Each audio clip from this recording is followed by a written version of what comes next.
이제 우리 다 같이 묵도하심으로 서울로의 은퇴 목사회 7월 모임을, 원래 모임을 갖도록 하겠습니다. 다 같이 묵도하겠습니다.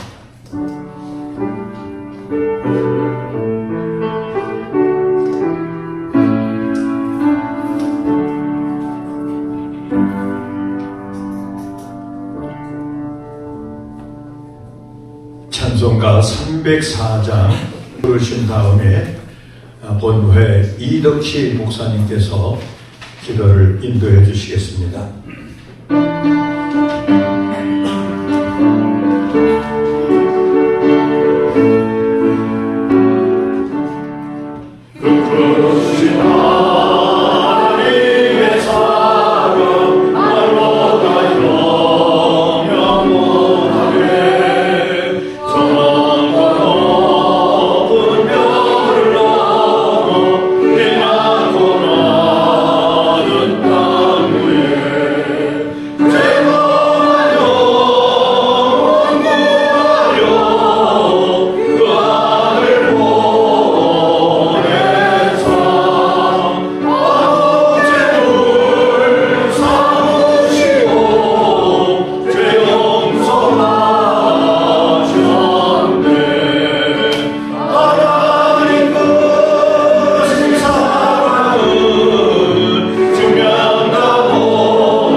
오늘 은퇴 목사의 원래는 이 문학교회에서 모이게 하여 주시고 먼저 예배를 드리게 하여 주심을 진심으로 감사합니다. 지난 2달 동안도 편안히 지나게 하여 주시고 기쁜 마음으로 만나 교제하게 하시니 무한 감사합니다. 저 북녘 땅의 복음이 전파되게 하여 주시고 지하 땅굴 속에서 부르짖는 성도들의 기도를 들어 주시옵소서. 북한 땅에 옥리되어 있는 주의 종들을 속히 풀려날 수 있게 하여 도와주시옵시고 강하고 담대한 믿음을 주시옵소서. 오늘 원래를 모일 수 있도록 창설을 자용해 주신 문학교회를 축복해 주시옵소서. 이 지역사회의 등대로서의 사명을 온전히 감당할 수 있게 하여 주시며 복음의 빛이 널리 퍼져나가게 하여 주시옵소서. 김영변 목사님과 당야와 온 성도들의 뜨거운 기도와 헌신의 땀이 아름다운 열매로 맺혀지게 하여 주실 믿습니다. 우리들에게도 말씀을 전하여 주시는 김영균 목사님을 능력의 발로 붙들어 주시사 오늘 이 시대에 필요한 은혜의 말씀이 선포되게 하여 주시고 저들은 그 말씀을 붙잡고 행복한 여생을 보내게 하여 주시옵소서. 회원들의 가정마다 평안에 깃들게 하여 주시고 회원들의 건강을 지켜 주시옵시고 축복해 주시옵소서. 예수님의 이름으로 기도하옵나이다. 아멘. 하나님의 말씀을 봉독하겠습니다. 마가복음 4장 26절에서 29절입니다. 이 시간은 특별 찬양하는 시간인데요. 김기자 사모님, 이근식 목사님의 사모님 되십니다. 오카리나로 연주를 하는데 사명이라고 하는 그러한 주제의 그 찬양을 하겠습니다.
목사님 나오셔서 지금도 잘하고 있습니다.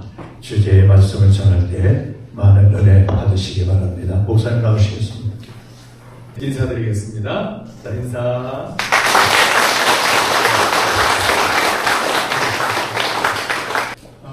이게 저기 목사님들, 사모님들 저희 교회 찾아오시느라고 좀 번거롭진 않으셨는지 모르겠습니다. 잘들 오셨습니까? 네. 저희 교회가 이 안쪽으로 큰 길에서 안쪽으로 쭉 들어와 있기 때문에 또 중간중간에 이 표지판도 또 여의치가 않아요. 그래서 새로 오시는 분들에게 설명드리기가 참 어려운 부분들이 있는데 여러분들에게 조금 죄송한 마음도 있습니다. 어쨌든 짧은 시간 저희 교회에 머물다 가시지만은 계시는 동안에 편안하게 그렇게 지내시고 또 필요한 게 있으면 언제든지 저희 목사님들, 장로님들에게 알려주시면 저희들이 성심껏 잘 돕도록 그렇게 하겠습니다. 그 어느 때보다도 여러분들 앞에서 말씀을 전하려고 그러니까 얼마나 아까 앉아서도 긴장이 되는지 몰라요. 제가 처음 부임할 때, 저희 교회 부임할 때 저희 원로 목사님하고 이렇게 차를 타고 가다가 제가 그렇게 말씀드렸어요. 목사님 너무 부럽습니다. 그랬어요. 목사님이 33년 저희 교회에서 이제 목회하시고 은퇴하셨는데 은퇴하시는 목사님 보니까 이제 갈 길이 그만이니 제가 햇송이 아주 뭐지요? 애송이 아니라 애송이 목사가 눈에 비친 그 은퇴하시는 목사님이 얼마나 거인처럼 보이는지 말이에요. 야, 목회를 어떻게 33년을 이걸 감당하시고 은퇴를 하시나. 나는 이제 시작인데 이 길을 어떻게 다 갈 수 있을까? 끝까지 잘 갈 수 있긴 할까? 그런 염려가 있는데 그 목사님 은퇴하신 걸 보면서 너무 제가 마음에 참, 정말 그때는 제 눈엔 정말 거인처럼 보였어요. 정말 대단한 분이시구나. 그런 생각을 했는데 오늘 이렇게 거인 같은 우리 목사님들 또 사모님들 뵙게 돼서 또 여러분들 앞에서 말씀을 전하게 돼서 너무 영광스럽고 또 감사하게 생각합니다. 여전히 여러분들 앞에서는 애송이 목사니까 혹시라도 말씀 전하다가 삐끗하고 실수하는 일이 있더라도 좀 예쁘게 봐주시고 긍휼의 마음으로 좀 품어주시기를 부탁을 드립니다. 제가 벌써 어느새 저희 교회 부임한 지가 한 24년이 됐습니다. 벌써 시간이 많이 됐죠. 시간이 얼마나 시간만 빨리 가는 것 같아요. 그래서 어떨 때는 가끔씩 그런 생각을 합니다. 내가 문화부에 부임해가지고 뭘 했나 싶은 생각이 들기도 있고 할 때도 있고 뭐 특별히 한 일도 없이 시간만 흘려보낸 건 아닌가 이제 그런 생각이 가끔씩 들 때도 있어요. 처음에 부임할 때는 되게 그렇지 않습니까? 젊은 목사들 마음에 뜨거움이 있어가지고 내가 가서 뭘 해봐야지. 그렇게 하면은 뭐 대단한 일들이 일어나고 사람들이 군대같이 모여들고 막 교회가 부흥되고 그런 역사를 기대하면서 이게 오지 않습니까? 그때 와서 말씀을 전하고 신방도 하고 교인들을 만나고 하는데 뭐 맨날 뭐 그 교인이고 바뀌는 건 없는 것 같고 뭐 속삭이는 사람은 여전히 속삭이고 그런 사람들 보면서 이게 내가 지금 뭘 하고 있나 그런 생각이 들 때가 있어요. 근데 오늘 예수님께서 제자들에게 하시는 말씀이 그런 말씀이었던 거죠. 지금 예수님께서 하시는 말씀이 그 싹이 땅에 씨앗이 떨어지면 씨앗이 싹이 나고 자라고 계속 자라게 된다. 마침내 때가 되면 열매를 맺게 된다. 예수님이 이 말씀을 왜 하실까? 말씀을 깊이 묵상하면서 보면 그런 생각이 들어요. 지금 제자들이 앞으로 가야 할 길이 그렇거든요. 예수님께서 제자들을 불렀습니다. 예수님이 하시는 일을 보면서 또 예수님과 함께 따라다니면 엄청난 역사가 일어나는 걸 봤습니다. 그러니까 제자들의 마음속에도 그런 기대가 있겠죠. 예수님이 둘씩 짝지어서 내보내셨을 때도 얼마나 놀라운 일들이 일어났어요. 귀신이 쫓겨가고 병자가 낫고 사람들이 회개하고 돌아오고 이런 모습을 보면서 제자들이 얼마나 흥분했어요. 주님, 내가 가서 하니까 이런 일들이 일어났습니다. 아마 제자들은 앞으로도 계속 그런 역사가 일어날 거라고 생각했을지도 모르죠. 그런데 어떨까요? 예수님이 십자가에 달려서 돌아가시고 말았어요. 제자들 곁을 떠나신 거죠. 얼마나 낙심했겠습니까? 근데 뿐만 아니라 그 후에 낙생에 있는 제자들 기도할 때 예수님 약속하신 대로 성령님이 찾아오십니다. 강하게 역사하십니다. 그래서 그들이 어디를 가든지 그들과 동행하셔서 놀라운 역사를 일으키십니다.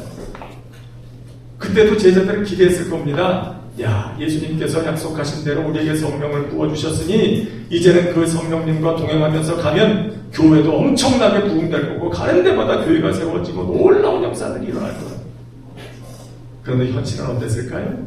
여러분도 우리가 너무 잘 알다시피 제자들이 가는 길에는 그런 엄청난 역사들이 뒤따르기는 했지만 여전히 핍박이 많았고 결국은 사람들에게 버림받고 순교로 인생을 마치게 되지 않습니까? 그러니까 제자들은 생각하게 되겠죠. 이게 뭔가 우리는 그렇게 큰 걸 기대했고 성령님께서 우리와 함께 계시면 이런 역사가 일어날 거라고 믿었는데 도대체 무슨 열매가 있다는 말인가? 그런 회의가 있는 삶을 살아가게 될 거라는 걸 예수님은 아셨던 거죠. 그래서 제자들에게 말씀하셔요. 땅에 씨가 떨어지면 싹이 나고 또 줄기가 뻗고 꽃이 피고 때가 되면 다 열매를 맺게 될 거다. 그렇게 말씀하시는 거예요. 여러분 사실 이 말씀이 저에게도 오늘도 목회하고 있는 저에게 현장에 있는 사람에게도 얼마나 큰 위로가 되는 또 힘이 되는 말씀인지 알 수가 없어요. 가끔씩 내가 이거 뭐 시간만 보내고 여기서 무슨 일을 하고 있나 무슨 열매가 있긴 할까? 그런 생각이 들 때 예수님께서 이렇게 말씀하시는 듯해요. 걱정하지 마라. 씨를 뿌리고 가꿨으면 열매는 나타날 테니까 네 눈에 보이지 않는다고 낙심하지 마라. 걱정하지도 마라. 지금도 다 자라고 있다. 걱정하지 마라. 그러시는 것 같아요. 제가 잠깐 미국에 머무는 동안에 저 집 뒷마당에 조그만 뒷마당 텃밭 좀 갖고 왔는데 왜 제 아내가 뭘 심고 가꾸는 걸 재밌어해요. 좋아했어요. 그래서 거기에 토마토도 심고 또 고추도 심고 오이도 심고 여러 가지를 심어봤어요. 근데 고추 한국에서 먹던 그 청양고추가 그리워가지고 근처에 있는 그 모종 파는 데를 갔어요. 거기 가서 고추 모종을 사려고 갔는데 보니까 한국의 그 고추 그 모양하고 아주 똑같이 닮은 모종이 하나 있는 거예요. 요거다. 그걸 갖다가 심었어요. 근데 얘가 키가 안 자라는 거예요. 계속 작아요. 이게 조그매요. 근데 조금 있다 보니까 거기 고추가 여기 열리기 시작하는데 고추도 역시 조그만 고추가 뾰족한 고추만 계속 열리는 거예요. 이게 왜 이런가? 뭐 잘못 밀렀나? 나중에 다 자란 것 같은데 그걸 뜯어서 나중에 먹어봤더니 얼마나 매운지 그냥 정신을 차릴 수가 없게 매워. 나중에 보니까 이게 한국 고추가 아니고요. 베트남 고추였던 거예요. 그거 먹느라고 죽는 줄 알았습니다. 근데 어쨌든 말이에요. 얘가 뭐 땅이 약해서 못 자란 게 아니고 원래가 걔는 그렇게 작게 자라는 종자라서 그랬는데 참 놀라운 건 말이죠. 땅에다가 이렇게 심어놓으니까 특별히 오이 같은 거는요.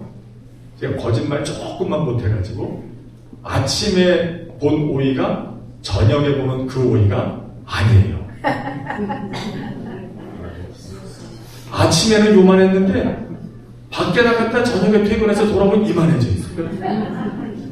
저희가 그때 집이 없어가지고 저희 부모님하고 같이 살았는데 저희 아버님이 아침에 출근하셨다가 저녁 때 돌아오시면서 텃밭 들러가지고 오이 따갖고 들어오시는 재미로 하루하루를 보내셨어요.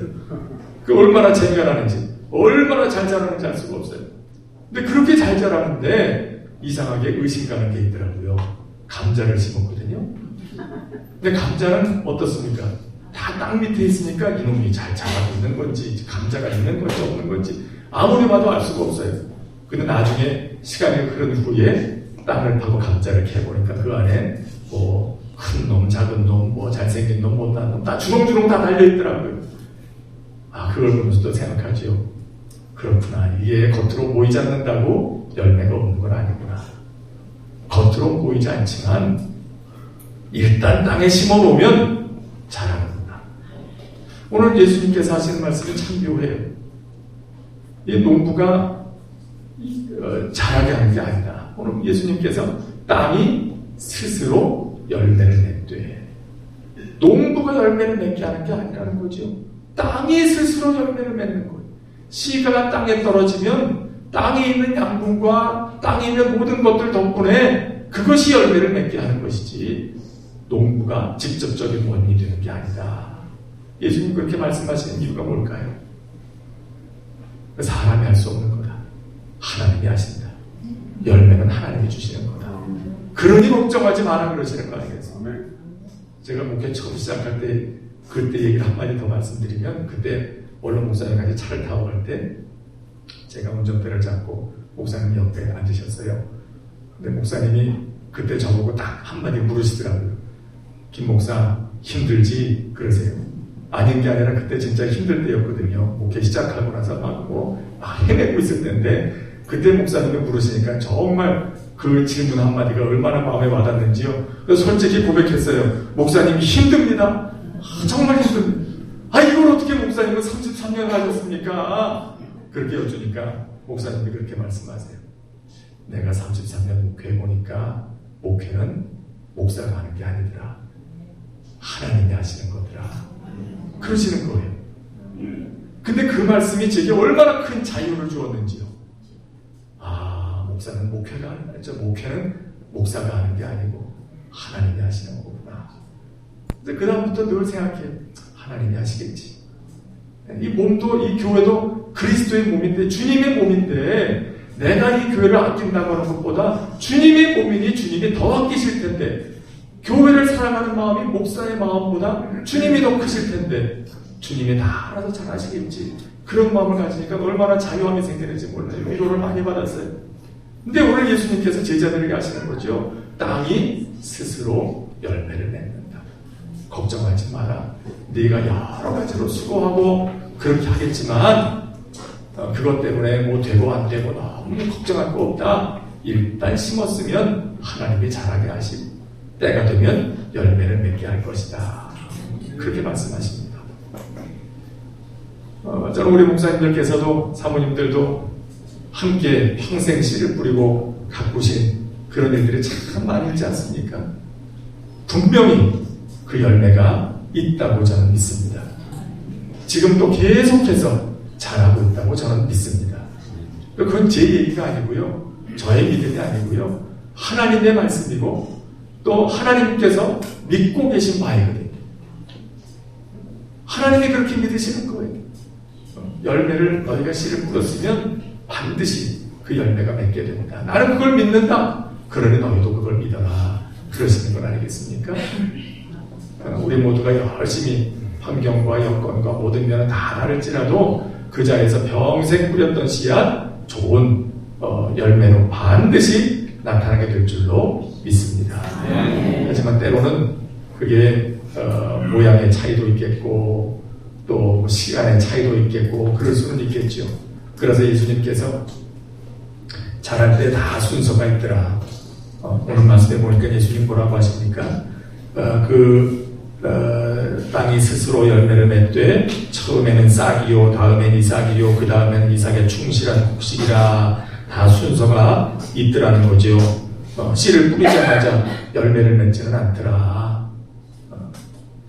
우리가 아이들을 키워봐도 뭐 잘 알다시피 부모의 욕심과는 다르게 아이들은 천천히 자라죠. 낳자마자 며칠 만에 뭐 갑자기 뭐 거기서 어머님 아버님 그러면서 뭐 효도를 하고 뭐 밖에 나가서 일해갖고 돈을 벌어오고 뭐 그러진 않잖아요. 그럴 수는 없잖아요. 하나님이 만드신 질서에 따르면 태어나면 한참 걸려야 그 다 단계를 거쳐야 아이가 자라는 것처럼 우리가 씨를 뿌려도 다 그렇다. 그러니 조급하지 마라. 그런 말씀을 하시는 거예요. 가끔 안타까울 때가 있어요. 얼마 전에 저희 동장님이 이제 오시면은 뭐 한 채 2년도 채우지 못하고 늘 이제 바뀌셔요. 요번에 오신 분도 한 1년 반 저희하고 참 잘 지냈는데 그렇게 잘 협력하시다가 중구청으로 또 옮겨가셨다고 그래가지고 아주 안타깝다고 좀 더 오래 같이 협력했으면 좋았는데 가셨다 그렇게 말씀을 드렸어요. 근데 그 동장님하고 얘기하는 중에 이제 그런 말씀도 드렸습니다. 아니 뭐하는 좀 구청에서도 그렇고 다른 데서도 그렇고 하나를 이렇게 하면은 꾸준히 좀 하면 좋겠고 내가 하나를 시작했으면 꼭 내가 열매를 보려고 그럴 게 아니라 다음에 오는 사람이 이어서 또 그 일을 계속해 나가고 그러면 좋겠는데 꼭 새 사람이 오면 이전에 하는 거 갈아엎고 또 딴 거 시작하고, 또 이 사람이 한 1년만 2년 하다가 또 가면 뒷사람이 와서 또 딴 일을 하고, 이전에 했던 거 또 나가고 갈아엎어버리고. 그러니 무슨 열매가 있겠냐. 맨날 새로 시작하다가 그러고 끝난다. 그러지 말고 좀 장기적으로 쫙 보고, 내가 나가는 건 여기까지, 그 다음 사람은 또 이어서 그 다음 여기까지. 그렇게 하면 나중에 더 큰 열매가 맺히지 않겠냐. 그랬으면 좋겠다. 그리고 직원들하고도 그렇고 동장님하고도 그런 얘기를 나눈 일이 있어요. 그런데 우리 목회 현장도 그렇지 않나 그런 생각을 해봅니다. 하나님께서 우리에게 맡기신 것은 우리의 분량, 또 우리가 할 수 있는 그 부분까지만 하라고 하나님이 맡기시는 것 같아요. 그거 내 분량, 내 목 하고 나면 그 다음 내는 또 다른 사람이 와서 그걸 이어서 해나가게 되겠죠. 어쩌면 어떤 사람에게는 심는 일을 맡기시고, 어떤 사람은 또 여기에 말씀에 나와 있는 것처럼 또 이삭을 맺는 것, 그 다음에는 또 다른 일들이 성장 과정에 그렇게 하나님께서 우리를 쓰시지 않겠나, 그렇게 생각을 해보는 거죠. 여러분 잘 아시는 조지 뮬러라는 분이 있잖아요. 이분이 평생 그 전도하려고 그랬던 5명의 친구가 있었다죠. 여러분 잘 아시는 얘기죠. 그 가운데 한 사람은 1년 반 만에 예수를 믿었고, 또 친구 둘은 5년 만에 예수를 믿게 됐는데, 네 번째 친구는 25년 만에. 그런데 마지막 한 명은 끝까지 예수를 안 믿는 거죠. 그렇게 전도하고 기도하고 그래도 끝까지 예수를 안 믿다가, 이분도 결국 나중에 예수를 믿었는데, 언제 예수 믿었을까요? 장례식장에서. 조지 뮬러 그분이 돌아가셨다는 소식을 듣고, 친구가 세상 떴다는 소식을 듣고 장례식장에 갔는데, 거기서 그 친구가 나를 위해서 52년 동안 기도해 왔다는 것을 알게 돼요. 그리고 마음의 감동을 받고 장례식장에서 예수를 믿었다. 그리고 그는 어디를 가든지 그렇게 복음을 전하는 전도자의 삶을 평생 살았는데, 갈 때마다 그런 얘기를 했다고 그러죠. 조지 뮬러의 기도는 다 응답되었습니다. 제가 그 마지막 열매입니다. 최후의 열매입니다. 우리의 기도는 다 응답받습니다. 그렇게 항상 간증을 하고 다녔다고 해요. 여러분, 우리가 목회하면서 또 감당하는 여러 가지 일들이 때로는 씨 뿌리는 데서 끝날 수도 있고, 이삭을 맺는 데서 끝날 수도 있겠지만, 그러나 계속해서 반드시 우리가 평생 드렸던 기도는 반드시 응답된다는 것. 우리 사모님들도 평생에 우리 목사님들 목회하는 거 내조하시면서 얼마나 많은 기도 하셨어요. 그 기도가 하나라도 땅에 떨어지지 않고 반드시 응답될 줄로 믿습니다. 오늘 우리 목사님들, 사모님들에게도 오늘 하나님께서 그렇게 말씀하시는 줄로 믿습니다. 하나님께서 자라게 하신다. 그리고 씨를 뿌리면 땅이 스스로 반드시 열매를 맺게 될 거다. 그리고 우리는 그 열매를 보면서 기뻐하는 그런 기쁨이 우리에 충만하게 될 거다. 모쪼록 여러분들의 매일매일의 삶이 하나님께서 그렇게 맺어가시는 열매를 보는 기쁨으로 충만할 수 있게 되기를 바랍니다. 뿐만 아니라 더욱더 건강하시고, 또 하늘에서 우리 주님께서 칭찬하시는 그 칭찬, 그리고 예비하신 모든 상급에 대한 그런 만족함으로 날마다 평안 가운데 충만한 삶을 살아갈 수 있게 되시기를 진심으로 축복합니다. 기도하겠습니다.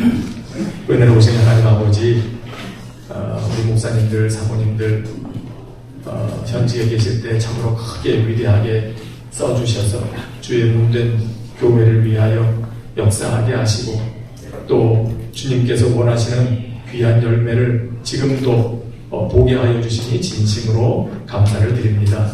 심었던 모든 것들이 지금도 계속해서 자라고 있음을 저희들은 믿습니다. 아니, 하나님께서 자라게 하실 것을 저희들은 믿습니다. 아버지 하나님, 우리 목사님, 사모님들의 모든 수고와 그 땀방울과 모든 기도와 또 모든 헌신을 기억하여 주시고, 또 세우신 교회와 또 모든 맡았던 사역들을 통해서 하나님께서 이루기를 원하셨던 그 일을 계속해서 이루어가 주시며 그 일을 통해서 하나님 큰 영광 거두어 주시기를 원합니다. 우리 목사님들, 사모님들 더욱더 강건케 도와주시옵소서. 몸도 마음도 영혼도 주의 손으로 굳게 붙들어 주셔서 어디를 가든지 든든히 서게 하여 주시고 또 지금도 드리는 모든 기도가 하늘에 다 상달되고 그 기도로 인하여 이 땅이 평화를 누리고 주님 주시는 모든 복을 누리게 되는 복된 역사가 있게 하여 주옵소서. 그 가정과 또 자녀손들과 또 모든 손길이 닿는 곳마다 주님의 은혜가 늘 충만케 하여 주시옵소서. 이후에 진행되는 모든 일정 가운데도 주님께서 영으로 동행하여 주시기를 간절히 소원하옵고 예수님의 이름으로 기도합니다. 아멘. 104장 3절을 다 같이 부르신 다음에 왕현성 목사님 축도로 일부 예배를 마치고 바로 이어서 청문회 나오셔서 광고하고 진행을 하겠습니다.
이제는 교회 머리가 되시며 생명의 주요 만복의 근원 되신 우리 주 예수 그리스도의 은혜와 하나님 아버지의 지극하신 사랑과 보혜사 성령님의 충만하시고 감동 감화 교통하시고 인도하시고 보호하심이 문학교회와 또 서울로의 은퇴 목사회와 서울로의 산하 모든 교회 위에 이제로부터 영원토록 함께 하옵시기를 간절히 축원하옵나이다.